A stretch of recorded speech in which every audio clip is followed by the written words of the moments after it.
Good morning, everybody. Mike Vacchi, PrincetonTrader.com, here with your Monday morning pre-market webcast. Okay, quick look at the daily chart, and you can see that we started a band ride. We've engaged the lower band the last 2 days. This is a result of last week's inability. You see the green line here. That's the daily middle band.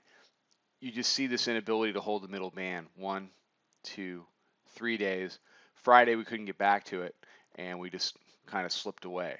We opened on the lower band Sunday night, so that gets us into a band ride. Now, am I as confident as I typically would be that we're going to go on a lower band ride? I'm not.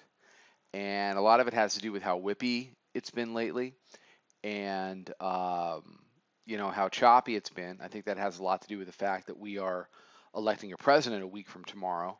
And I think once we get past that milestone, we're going to get some directional action. Whether that's up or down doesn't really matter, but it will be a lot smoother to trade, in my opinion. What I want to see, because the bandwidth certainly supports, it's at 2.02. It would certainly support price expansion downward if the bears can execute.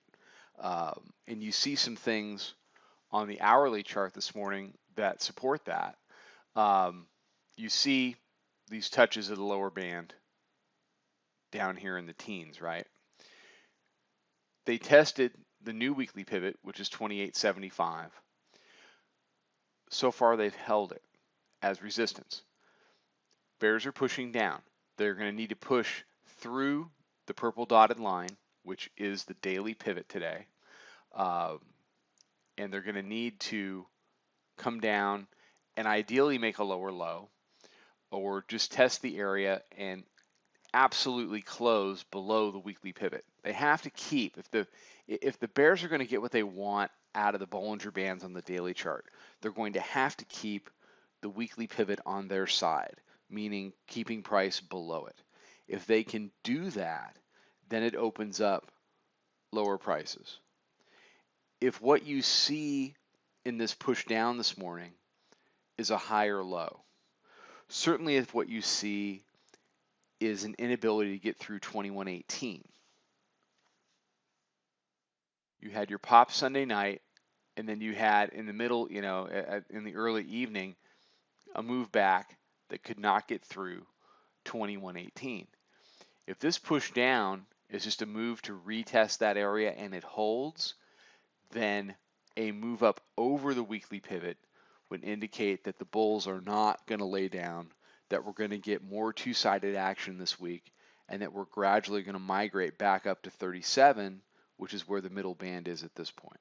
What happens then, we'll see. It would be ripe for the bears to defend it again.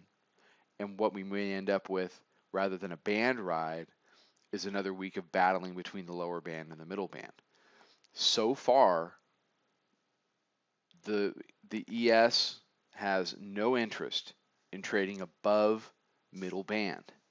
We've seen this time and again over the last couple weeks. They had an opportunity to do it here, but as soon as we broke that original range, it hasn't come back. And that was, we broke the range back on October the 11th. And tomorrow we hit November. So we've had, two solid weeks of price action between the middle band and the lower band. Okay. So any bullish discussion about a sustainable rally has to begin with, can they convert the middle band on the daily chart? If they can, then I think you see a move back to 68. If things stay as they are, then you're going to continue to see these moves up into the mid 30s. They're going to continue to be defended, and we're going to play this game, and we're going to play this game all the way to the election. What I'll be interested in seeing as we get into the end of this week and into early next week is, are they going to walk it up into the election? It's too early for that discussion now, but that has to be on your radar screen as we get later this week to see what the price action is going to look like. All right, everybody have a fantastic day. Follow us over at Twitter at Princeton Trader. Come check out the website, princetontrader.com. Come check out the chat room. I'll be back tomorrow morning with another webcast. Trade 'em well, everybody.